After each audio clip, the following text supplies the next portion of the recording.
पाहिजे, सोनार पाहिजे. मग असा कुठला सोनार आहे की आपल्याला पांडुरंग परमात्म्याला एक नंबर सोन्याचा करतोडा तो देईल, बनवून देईल. असा कुठला सोनार आहे महाराज? राजा येतो. चौकशी केली पंढरपूर मध्ये, सगळीकडे चौकशी केली आणि चौकशीतून जाहीर झालं काय? असा महाराज फक्त एकच सोनार गावन. कोण? संत नरहरी महाराज.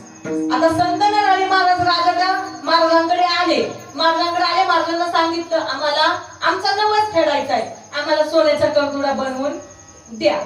ठीक आहे, संत नरहरी महाराज म्हणजे काही हरकत नाही. राजाला सांगितलं तुम्हाला सोन्याचा करतुडा पाहिजे ना, देतो. कुणासाठी बनवायचा आहे असं ज्यावेळेस विचारलं त्यावेळेस राजाने सांगितलं कुणासाठी बनवायचा आहे? पांडुरंग परमात्म्यासाठी, विठ्ठलासाठी आम्हाला सोन्याचा करतुडा बनवायचा आहे. आता मात्र संत नरहरी महाराजांपुढे प्रश्न उभा राहिला. काय? अहो आम्ही साधं त्या पांडुरंग परमात्म्याचं नाव सुद्धा घेत नाही. आम्ही कोण आहे?